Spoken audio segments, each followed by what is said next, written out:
ظہیر کو Lahore high court سے جو ضمانت دی گئی تھی اس کی مدت کل 13 جولائی تک تھی، جو کہ ختم ہو چکی ہے، اور آج یعنی 14 جولائی کے دن ظہیر کو کراچی میں پیش ہونا تھا، لیکن ظہیر کا اس وقت تک کچھ پتہ نہیں ہے۔ ظہیر کو اب پکڑے جانے کا خوف ہے اور یہی وجہ بتائی جا رہی ہے اس کی اب تک نہ پیش ہونے کی۔ دعا زہرا کا کیس ایک اغوا کا کیس ہے، یہ پسند کی شادی ہرگز نہیں ہے، یہ بات اب واضح طور پر عدالت کہہ رہی ہے۔ کیس کی موجودہ صورتحال کے مطابق یہ کہا جا رہا ہے کہ ظہیر اور شبیر ایک پورا گروہ ہے جن کا مقصد ایک سوچے سمجھے منصوبے کے تحت بہلا پسلا کر اور ورغلا کر لڑکی کو اغوا کرنا اور پھر اس لڑکی کو فروخت کر دینا تھا۔ نکاح خواہ غلام مصطفیٰ اور گواہ اصغر کے بارے میں بھی ایک تحریری حکم نامہ عدالت کی جانب سے جاری کیا گیا ہے، جس میں کہا گیا ہے کہ نکاح کے وقت دعا زہرا کی عمر 15 سال ہے اور زبانی بیان کی بنیاد پر نکاح پڑھایا گیا ہے۔ گواہ اصغر کی بھی ساخت متاثر کو نہیں ہے، یعنی گواہ بھی اس غلطی میں شامل ہے۔ اس کے علاوہ جوڈیشنل مجسٹریٹ نے ضمنی چالان جمع کرانے کا بھی کہا ہے۔ عدالت کے مطابق آج کے بعد اب کسی کا بھی نکاح نادرہ کے ریکارڈ کو چیک کیے بنا نہیں کیا جائے گا۔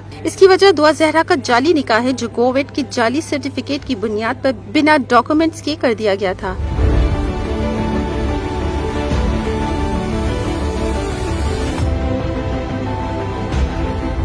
اب عدالتی فیصلے میں کہا گیا ہے اب نکاح کے وقت نادرہ اور دیگر دستاویزات کی نہ صرف موجودگی ضروری ہے بلکہ ان کی تصدیق بھی کروانی ہوگی۔ اب نظر ڈالتے ہیں اس کیس کی نوعیت پر۔ اس کیس کو ظہیر اور اس کے اہل خانہ نے پہلے بہت معمولی سمجھا تھا، لیکن اب یہ ان کے گلے پڑ چکا ہے کیونکہ دعا کے والد مضبوط چٹان کی مانند کھڑے ہو گئے ہیں۔ دعا کے والد نے جس استقامت سے یہ کیس لڑا وہ قابل تحسین ہے، کیونکہ یہ کیس صرف ایک خاندان کا نہیں بلکہ پاکستان کی ہزاروں معصوم لڑکیوں کا مقدمہ بن چکا ہے۔ پاکستانی معاشرے میں بہت سارے جرائم ہو رہے ہیں، اس میں ایک جرم یہ بھی ہے کہ کم عمر لڑکی کو محبت کے جھانسے میں پھنسا کر یا پرغلا کر اس سے شادی کرنا یا پھر شادی کے بہانے اسے جسم فروشی کے لیے آگے بیچ دینا۔ اس پورے گندے دھندے میں مافیا ملوث ہوتی ہے جس میں بڑے پاورفل لوگ بھی شامل ہوتے ہیں۔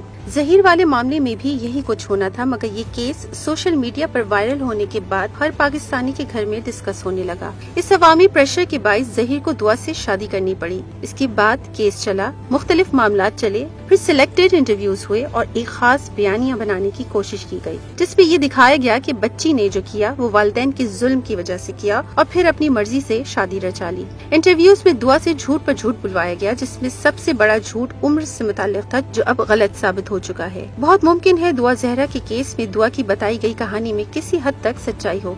یہ بھی ممکن ہے کہ دعا زہرا کے والدین اس پر سختی کرتے ہوں اور وہ بچی تھوڑی باغی ہو گئی ہو، جس کے باعث اس معصوم ذہن کی بچی کو کسی ایسی سماعت کی ضرورت ہو جو اس کے دل کی باتیں سن سکے، کیونکہ دعا زہرا عمر کے جس حصے میں تھی اس میں اندرونی طور پر ایک تلاطم برپا ہوتا ہے جس میں ہارمونل چینجز کے ساتھ ساتھ جذبات بھی ابھرتے ہیں۔ ان سب چیزوں کا فائدہ اٹھاتے ہوئے ظہیر نے دعا کو شیشے میں اتارا اور پھر اسے ورغلایا، کیونکہ دعا کو وہ کان اور وہ جذبات چاہیے تھے جو اس کی باتیں سنے، اور وہ اسے ظہیر کی شکل میں مل گئے، جبکہ ظہیر کو ایک شکار مل گیا تھا، کیونکہ ظہیر کے دوست کے مطابق لڑکیوں سے باتیں کرنا اور انہیں شیشے میں اتارنا ظہیر کا پسندیدہ فعل تھا اور ساتھ ساتھ اسے اس کام میں بھرپور مہارت حاصل تھی۔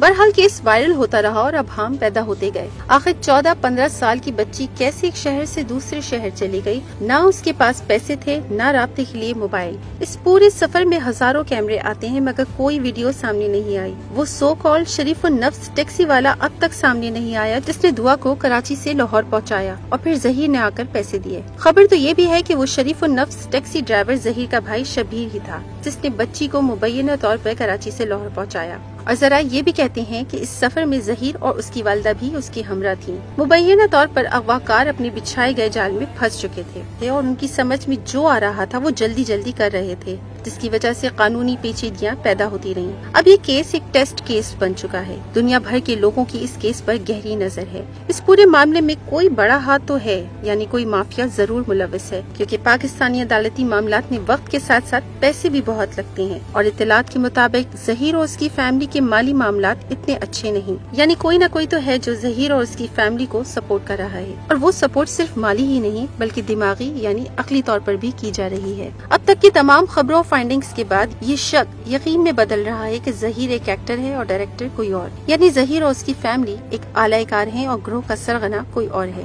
یعنی یہ گروہ ہیومن ٹریفکنگ کا وہ گروہ ہے جو لڑکیوں کو اندرون ملک اور بیرون ملک بیچتا ہے، اور اس مقصد کے لیے یہ گروہ لڑکیاں اغوا بھی کرتا ہوگا، اور اس مقصد کے لیے یہ گروہ لڑکیاں اغوا کرتا ہے اور انہیں ورغلا کر گھر والوں سے باغی بنا کر گھر سے بھاگ جانے پر اکساتا ہے۔ لیکن اب اس گروہ کے مکرو دھندے سے پردہ اٹھنے والا ہے، لیکن ڈر یہ بھی ہے کہ یہ گروہ اتنی آسانی سے سامنے نہیں آئے گا۔ بہت ممکن ہے کہ یہ گروہ اپنی اس جرم پر پردہ ڈلے رہنے کے لیے کوئی گھنونا قدم اٹھائے۔ اس طرح کی کیس پر نظر رکھنے والوں کا ماننا یہ ہے کہ اس معاملے کو دبانے کے لیے مبینہ طور پر اس گروہ کی جانب سے نہ صرف دعا زہرا کو بلکہ ظہیر کو بھی راستے سے ہٹایا جا سکتا ہے۔ اس سے پہلے کہ یہ گروہ کوئی قدم اٹھائے، قانون کو قدم اٹھا کر اس گروہ کو کچل دینا چاہیے۔